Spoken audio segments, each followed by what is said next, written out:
Welcome sports fans to GenX Classic Sports, where we bring the nostalgia of our sports-filled youth into the present day. Grab your favorite retro jersey, crack open a cold one, and let's stroll down memory lane together.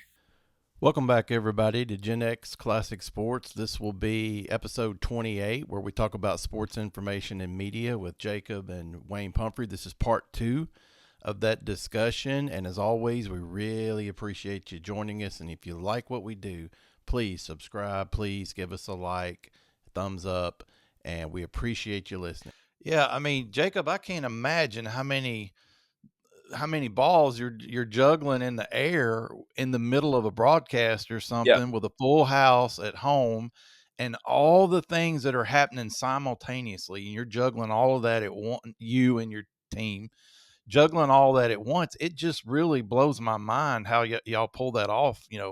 I'm sure there's different demands on the road from at home, but it's like I said in my text, it's not really what you guys are providing to the fans too, but y'all are still interacting with the media at large also.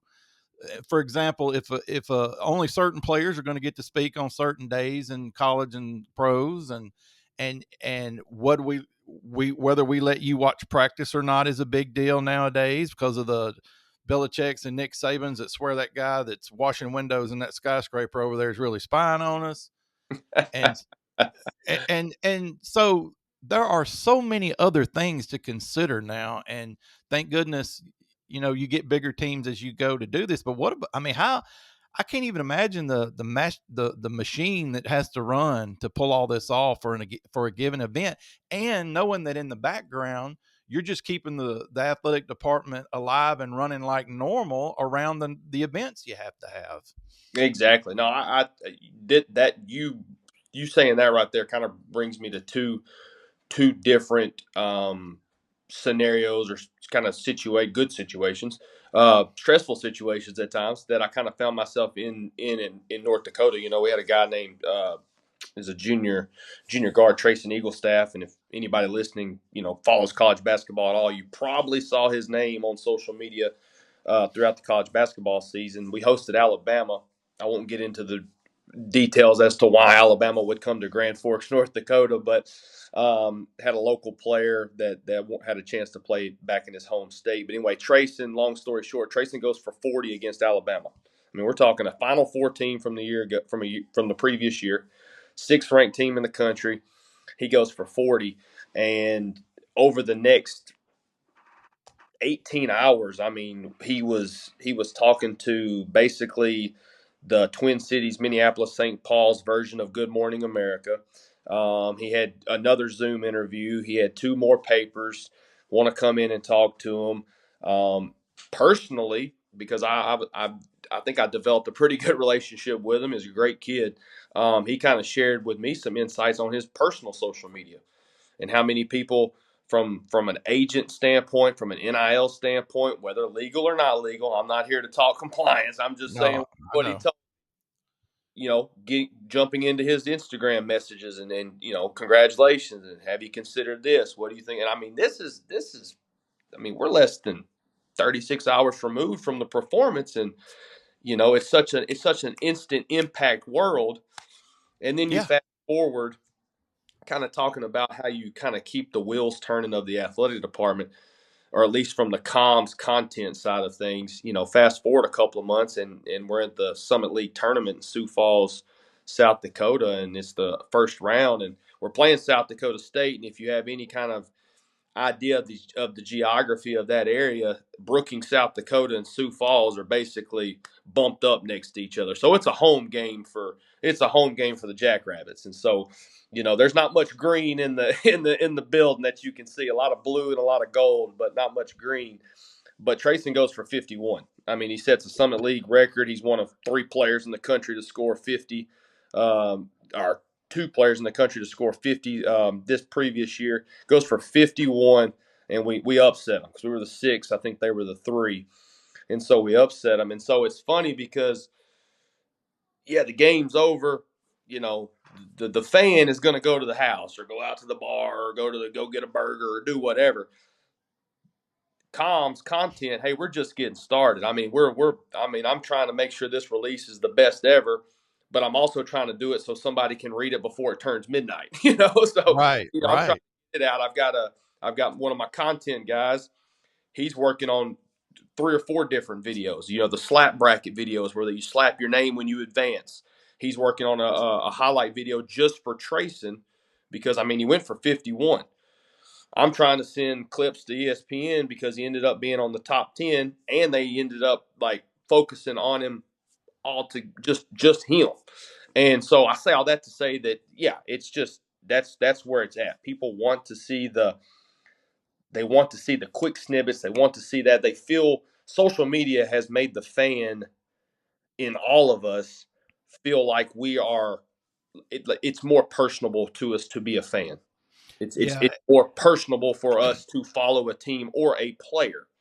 And so that's where you see all these departments going. They're going to make it personable for the fan. that's incredible. So I want to piggyback on what he's saying. So the next game they're playing, of course, Jacob's let us know and all. So it's on CBS Sports Hmm. and or on CBS Sports Network. So we watch. Of course, I'm watching it from the angle of because I got a son involved. What are the guys going to talk about? And all they wanted to talk about when it come to North Dakota was this guy. That's it. I mean, they were doing all kind of saying stuff, bringing up numbers and everything. And I was sitting there thinking, wow, they got that from Jacob and his crew. They're using Yeah, stuff that they provided them. But I mean, that was their pregame show as far as the North Dakota part of it was just on him. You would have thought he was the only guy on the court for North Dakota. Of course, yeah, you know how the media plays it up. right. But what gets me, or what really opened my eyes to the impact of the way you can get your message out now in sports. When we did the state tournament, Jacob was still at SAU, and he had a real good guy working with him, Stephen. Help me out, Jacob Featherson. Did I say it right? Yeah, Stephen Featherston. He's now the He's not loose. football media contact for Louisiana Tech. Yes. And he wanted to do, he's Jacob said, hey, Stephen wants to do the highlight reels. He's going to watch the game, make a highlight package. So we did the tournament. Everything went great. And Denton Ashcraft, who was our producer, this was like 2 years later. We're looking through what he called the footprint or something. He knew, and Jacob may know what he's talking about there. How many people viewed it, consumed it, had the opportunity, something like that.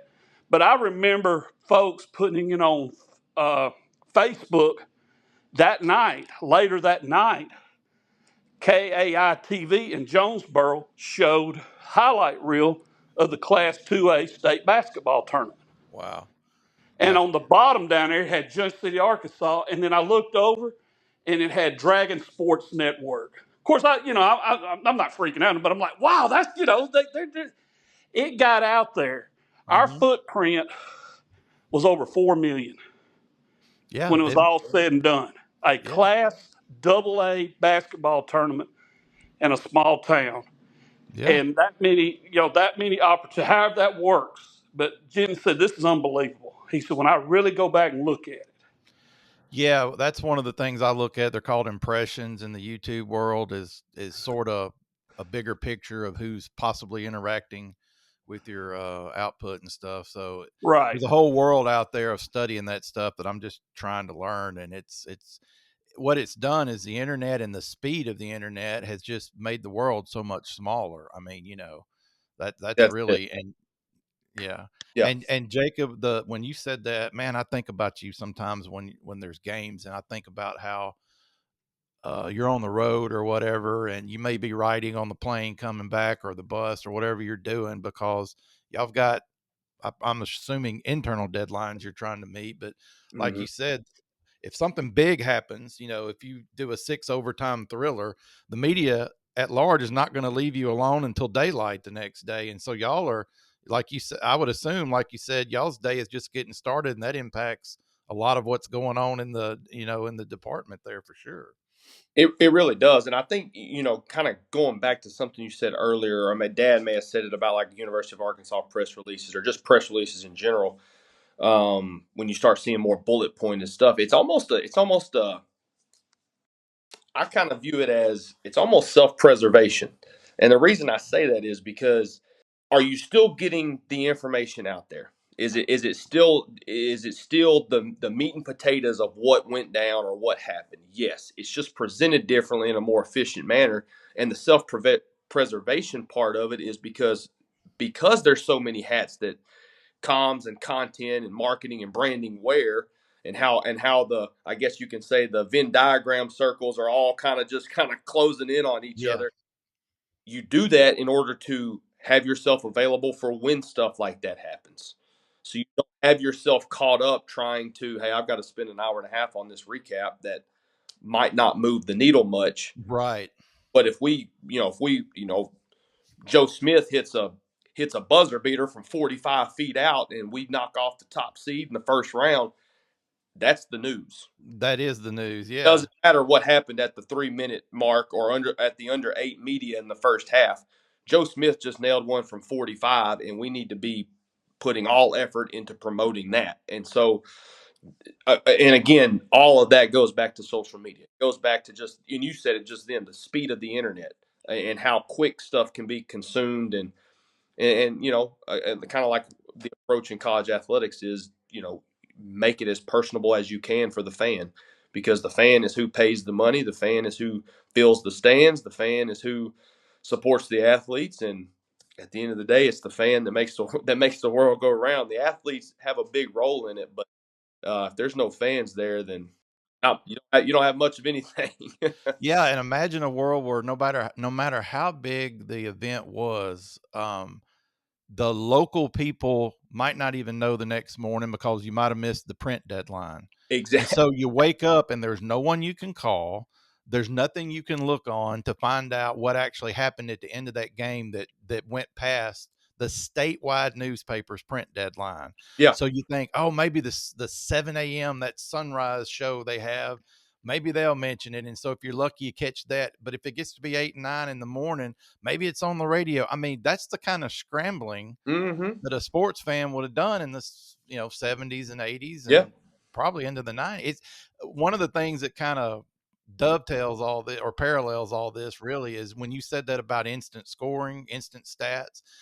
Fantasy football did the same thing. Fantasy Yeah. football moved at a snail's pace when it first happened. But when someone figured out how to get the data out there second by second and update it, changed everything about that whole thing.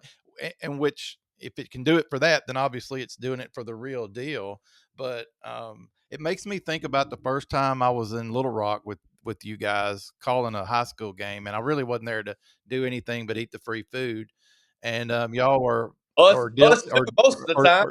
or Dylan definitely enjoyed the plates of chocolate chip cookies because I got him in. But usually y'all were nice enough that at the half I'd let one of y'all have a break and I'd get on there and run my mouth. But I remember at the end of the first quarter, the door flies open and somebody I'd never seen before has a stack of papers in his hands and he puts 2 or 3 pieces of paper on the desk and turns around and leaves. And I'd look down and it's the recap of the entire first quarter, every stat, every score.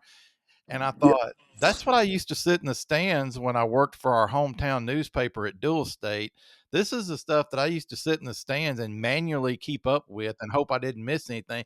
You mean they're paying somebody to do this now? And so I think about you providing that digitally and in every other way. And it brings me to this question because I've noticed this. Is there any, and Wayne, I know you've seen this in the pros, you had to have caught on to this. Is there any competition between the internal media stuff that goes on? Is there anything competitive between that and the media at large? In other words, do you have to deal, maybe not in the markets you've dealt with yet, but have you thought about if they scoop you on something, so to speak? Is there any kind of, I've always wondered how that works.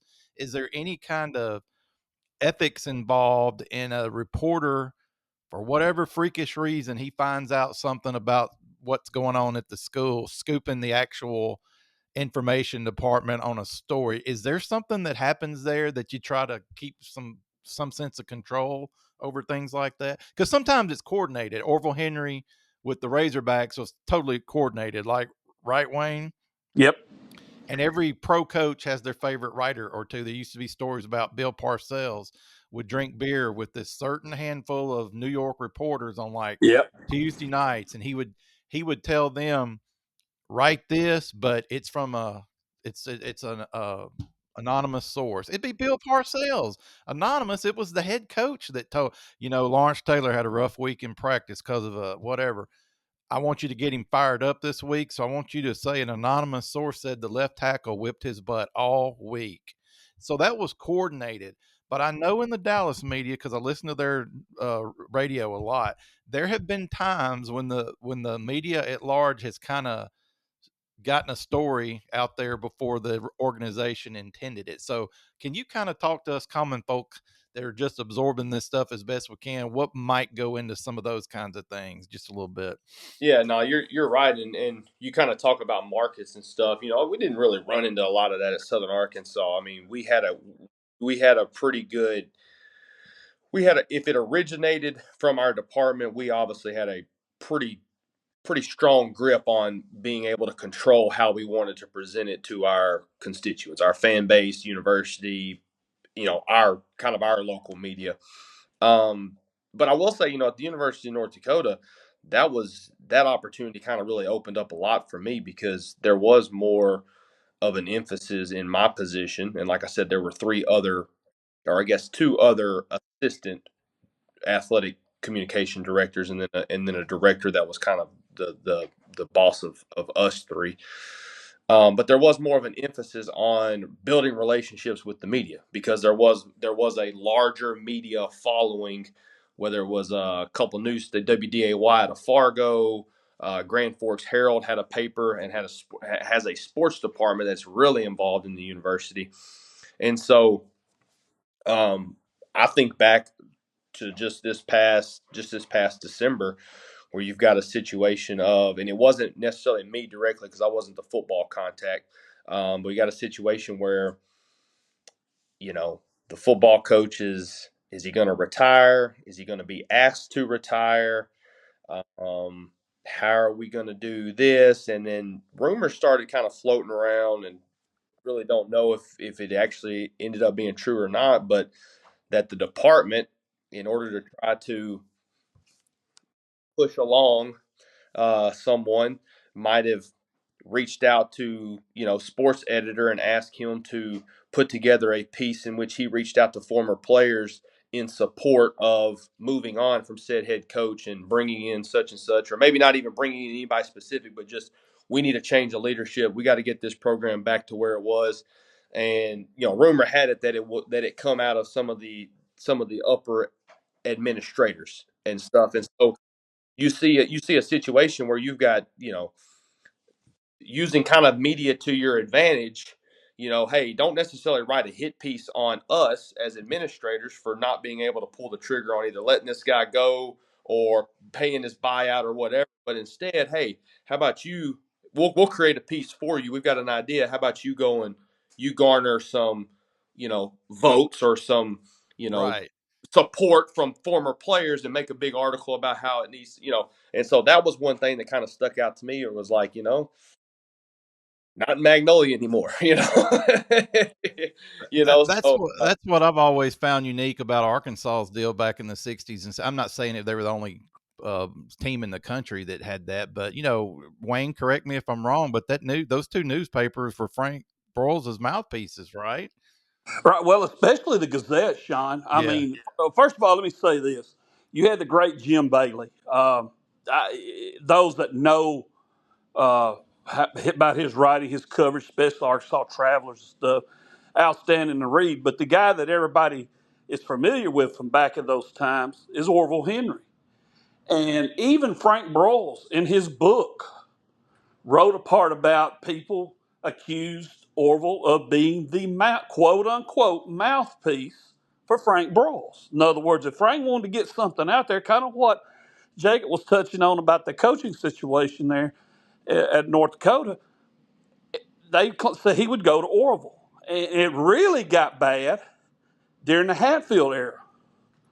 If you remember, Sean, the '87 season was supposed to be a big season for the Hogs, and Miami blows them out. They lose to Texas on the last play of the game. Well, how bad was it? It was October 16th. I'd never forget it. Tony Jones caught the pass. And you talk about a place going from bedlam to silence instantly. It happened. And it was right after that, you might, if you want to call them hit pieces, started coming. Questions about the coaching staff, the players, recruiting, and Orville was writing it. Did he have a pipeline to it? Broyles said he did. He picked up his phone and called, just like any other reporter could do. That's what he said. But there were a lot of people that will tell you, now, if he wanted something done, he went to Orville. In other Yeah. words, he wanted something out there. Yeah. He had the edge there. He also, he had Channel 7 and he had the coach's show. Yeah. He had multiple outlets for sure. Right. So he could kind of do anything. Nowadays, you can't do that You because know, it has changed. you know what that makes me think of? Jacob didn't use this term, but when he said that, I was thinking somebody saying, let's take the temperature of the fan base. And so let's write this article that Exactly. and Jacob knows that you could do that now with an Instagram poll. Yeah, absolutely. Yeah, Yeah. whereas Orville Henry would write an article, and that's what we talked about at work, or the old saying that everybody gathered around a water cooler talking about Yeah. what so and so wrote. And when Orville wrote it, hey, we all thought the same thing. Broyles is telling them this. It's coming from Frank. But was it really? Yeah, it might have been to a degree. I don't know if I buy into the whole thing because, and on a serious note, he was an outstanding writer. I loved reading his stuff. And you could tell he was a writer that, quote unquote, did his homework. Yeah. You know? Well, that stuff still happens. I mean, even pro Oh, yeah. teams, there's pro coaches or organizations that definitely have better relationships with some people in the outside media than they do with others. And so, um, there's a lot of examples of that. But I have definitely heard, Jacob, where ESPN or somebody jumped a story that the Saints were going to release Derek Carr and it got out there before the Saints intended it to, or whatever the case may be. Mm-hmm. Make up your, and it really kind of, to me, creates this Well, drama between the in-house media and the media out there in the world sometimes. yeah, and then think about how many times over the last, I mean, we'll just say 5 years, over the last 5 years, how many times something's been reported and it ended up either not being true at all, or there ended up being significant pieces that were not correct. And it was because simple situation of somebody was just trying to beat somebody else to it Yep. because they wanted to be known as the one that had the scoop for the big news. When in all reality, there ended up being 3 or 4 people with egg on their face because they all had something different, and none of the 3 or 4 thoughts about the situation ended up being correct. And so, again, I think I mentioned this to my wife the other day. I said, 10, 15 years ago, we were in the age of information. Social media is getting cranked up, and you can go to Google and you can ask a question and find out. And now we're in the age of misinformation. Oh yeah. Now Yeah. you're having to siphon through and figure out what's actually right, as opposed to it just being presented to you when you ask in a search engine, or when you go to social media, or when you go to the internet. Now you're actually having to filter through to see, okay, did this actually happen? Did this person say this? And I mean, if you want to throw AI in there, then it gets even crazier. But that may be a topic for another day. So, I just spent a semester dealing with AI because yeah, that's the easy way to handle it, and yep. when I first started teaching college, I had a great boss, and he told me, he said, now this was in 2004, which is what makes this so interesting. He said, students need to know how to find information with whatever technologies at their disposal. More importantly, they need to be able to find the correct information, the supported information, the truth, the right information. And then let's teach them how to write about it and communicate it. But Hmm. those first two have to be taken care of. And I think about that every time I see a post on social media about sports that I know is complete BS. They're not going to trade that guy. They're not going to cut that guy. They're not going to do this or that, whatever and people are just, looking for clicks. I realize, but sometimes you get the heavy hitters at the 4-letter station up there that they jump the gun on something and they're totally wrong about it, like you said. And it seems like, boy, they get swept under the rug pretty fast. Let's just move on because, the NFL guy that's been doing this for 30 years totally blew that one. Let's just go on to something else. So it's really fascinating to me how all this has changed over the Exactly. years. No, you're exactly right. It's a different. I mean, again, I go back to the thing that I kind of just lean on when I kind of think about this at large is just of the aspect of how everything can be so personable to people. I mean, anybody can be a blogger. You got Yeah. a Twitter account, you got a WordPress page. Hey, you can blog about the Indy 500, blog about the Seattle Sounders. You can blog about the, Miami Dolphins, whoever. Like you can, and does that make what you say true? Does it make it right? I don't know. Does it? Like it. So there's a lot of you got to filter a lot of stuff. You got to filter a lot of stuff to figure out. Um, I guess that's the bad with the good of how everything's at our fingertips. That's the bad of the fact that some of the stuff at our fingertips is incorrect. It's not right. It's false. Yeah, and we're getting close to wrapping it up, Pipper. But one of the other things that kind of irritates me about whether it's college or pro, it seems like we've gotten greatly into the tabloid era of that's invaded sports. And I'm not saying so much at the universities, for the pro sports, especially as someone in the business. I'm curious what you think about that because, I knew I was out, and Wayne will agree. I knew I was out when they were reviewing the fashion that the NFL players were wearing as they walked into the stadium every Sunday. I knew I was Amen. out at that moment right there.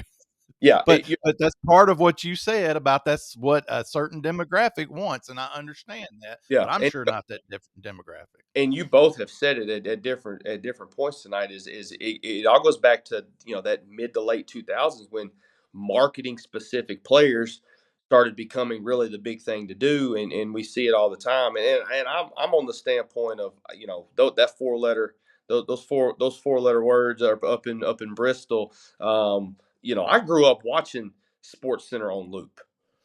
Yeah, I I I did wasn't too. I I mean, wasn't I wasn't smart enough to know how to work the remote.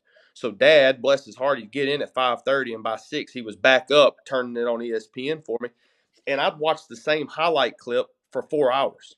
yeah. See, I was in You college can't when that was going on, and it yeah, ran all day long, like you you said. can't you Yeah, can't do that today because there's so many different areas where that those clips are being put. Now you'll turn on ESPN and you'll have Pitbull giving you his top 5 point guards of all time as if anybody cares, but you're not going to be able to see a 2 minute section, a 2 minute, highlight clip on if the Astros were able to beat the Orioles the night before. yeah. It drives me crazy. Because there's so many different mediums and forms to be able to get that information out. And again, Well, and it's kind of that pop crossover culture. the crossover stuff, we got to merge fashion into sports, and we got Yeah. to merge music into sports, and we got Oh to. yeah, Yep. the pop culture invasion. Yeah, it's yeah, absolutely. Yep. And when you were watching those highlights, I guarantee you, as a kid, because I was running them in college, and Wayne was watching them, it was the facts, ma'am, nothing but the facts. It was here's the highlights, here's who won, here's who lost. We're not going to drag 15 different ex players. We're not going to fire all the journalists, by the way, which is what's happening now. We're going to fire. That's a whole other thing that fires me up. Let's Yeah. fire all the journalists. Let's bring in 15 ex players that didn't even know the own defense they played on back in the day. They were just exceptional athletes. And let's let them, maybe not even in the sport they were good at. I don't care what some middle linebacker that retired 15 years ago thinks about what happened in the All-Star game for Major League Baseball last night. I just really don't. And so we've really got it sort of cross-pollinated now to the point where, I know dudes like Wayne and myself are out on most of that. And it's not being a hater. It's just I'm there to see analysis of the strategy that's going on, who's hurt, why, and then who won. And I don't need all that other. That's fluff, but I understand that's what people typically want for the demographics, that are involved with it. Well, Yeah. the four-letter word in Bristol, to me, has fallen so far that it's unbelievable. And what gets me is, well, we'll hire these ex-players. They know the game. They may know their position. But if you go back to the movie Moneyball, what does it say at the beginning? Mickey Mantle quote about how little he knew about the game he played. And that's what burns me up is when this guy's sitting here talking, they either want to drag politics into it or they want to. I tell you where I fell out with the NFL Network was when they started the fashion thing. This is what they're wearing and I'm like, really? I want to know why Tampa Bay can't stop Cincinnati from running the ball, whatever. And I used to enjoy the in-depth discussions they have, and now it's more like y'all said, fluff. But Yeah. that's the way it's presented. It's it's analysis paralysis, or whichever way those two words. They're Yeah, overanalyzing it to the point where you tune it out. Is what. yeah. I don't need to watch the pregame shows no more. I'll just put it on for my own opinion.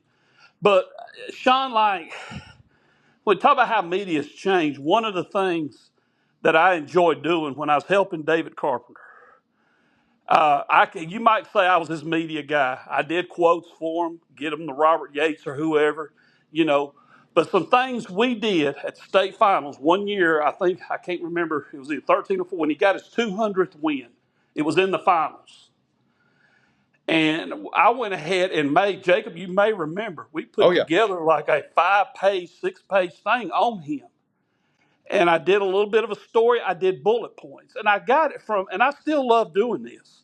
We'll go to a game or like we used to go to New Orleans Bowl stuff. We would come back with all these press guides and releases. And I would just sit there and flip through them. And I would take that and use it to present Junction City football information. Yeah. You know, I was sitting here before I talked to y'all this evening going through updating the record book, making a new one. And I was looking at stuff I had from downloaded from other colleges, how they did stuff, just getting ideas.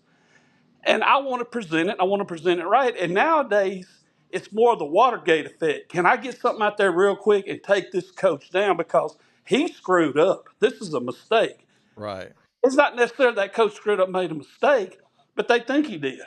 Yeah. And like you said, if you want to stir the pot now, put a poll out on Instagram, and you get a couple hundred people to vote, and it becomes a news article. Yeah. That's true. The fan base has turned on, you know, whoever coach. Yeah, you can watch 2 minutes of Feinbaum and figure out for sure that there's such a negative that the Yeah, media, it's such a negative thing that can happen as much as positive, you know.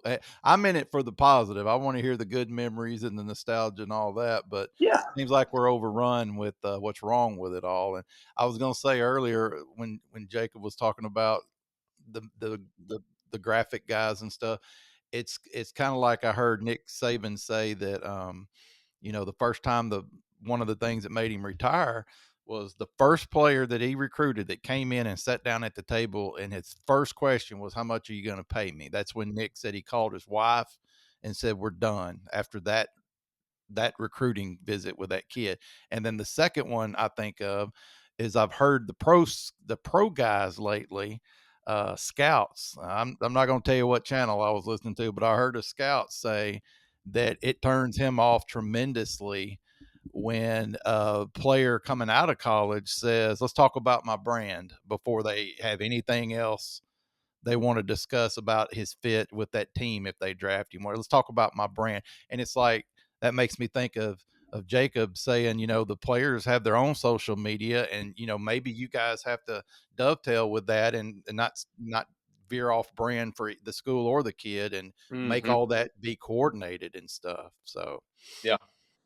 yeah, you could take when rules were made to protect quarterbacks, which some of them were needed. I'm not saying they wouldn't, but when it got to the point, and I guess I should have finished it earlier when I said it. My whole point on that was people go to the games now to see the player, yeah, not to see the team. That's what it seems like anyway. Yeah. there's a lot of I truth. got to go see Michael Vick back in the day, or I got to go see Emmitt Smith, whatever. It became that. They became the brand. They just Yeah, happened to play for the Cowboys or the Falcons or whatever. yeah, there's probably truth to that. Free agency has a lot to do with that too. Yeah, and that's the other thing, free agency. Stabler, yeah, he ended up with 3 teams, but he got traded. He didn't ask for it. He got traded, and then he went to New Orleans. But Stabler's a Raider. Yeah, Still my favorite player all the time. He's a Raider. But now you look at some of these guys and go, well, if they go in the Hall of Fame, who are they going in as? An Eagle, a Cowboy, a Giants, what? You know, but it's all about got to make the money. Now it's all about got to make the money and take care of, like Jacob called it, my brand. Yeah. You know, You just gave me an idea for a podcast topic: players that retired in the wrong uniform. I could think of. Tony Dorsett going out with a darn Broncos uniform on it, even though I kind of like the Broncos. They're probably my favorite AFC team. Tony Dorsett playing his final year there, and Emmitt Smith as a Cardinal, and just going Yeah. down the lid. There's Joe Namath as a Ram, I think. Just stuff like that. That's a great. What, Jacob? I said I've got a couple. Oh, I couldn't think of a player you'd want to talk about like that, Jacob. Was one of them a Jets, Jets, and also a Yeah. Viking? Yeah. More unfortunately, he was a SKOL, which Yeah. always add an OL on the end of that last L.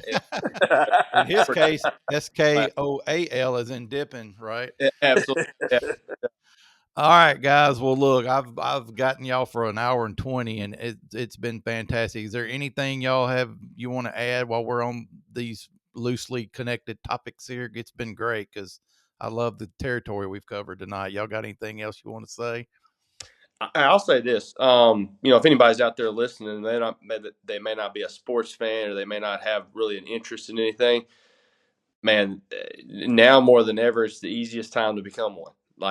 Just use your social media platforms. Look up player. I mean, it's all at your fingertips. And hey, sports. Even though we've kind of talked about some of the aspects of how sports media can kind of be on the negative side of things, sports in its truest form, regardless of how it's covered, is a great thing. And it doesn't matter if you man or woman, black, green, white, yellow, blue, orange. It don't matter when you were born or who you follow. Sports is a great thing. So get out there and get that fandom started.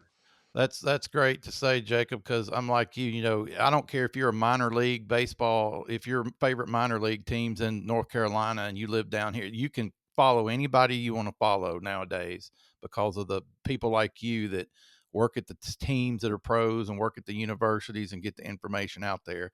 My only challenge with this really has been that it's an intended older audience, and the older audience, I say older meaning really, for as far as consuming media, 40s and 50s and 60s is an older audience, and those are the folks that I'm trying to get used to using the media that they have in their hand every day.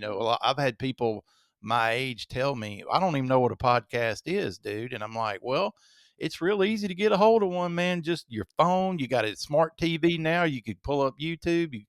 We just added to Pandora the other day, and same way with the podcast world and stuff. You can go learn anything you want to learn about any topic you can dream up in your head, and you can also do the same to learn about the teams that you follow and their histories and so forth. There's no excuse not to consume. I just think the whole reason I had you guys on here tonight was to talk about that, because Wayne and I grew up with books and newspapers and magazines, and we're not there anymore. I mean, we partly are, but Wayne and I have had many conversations about how that's changed over time.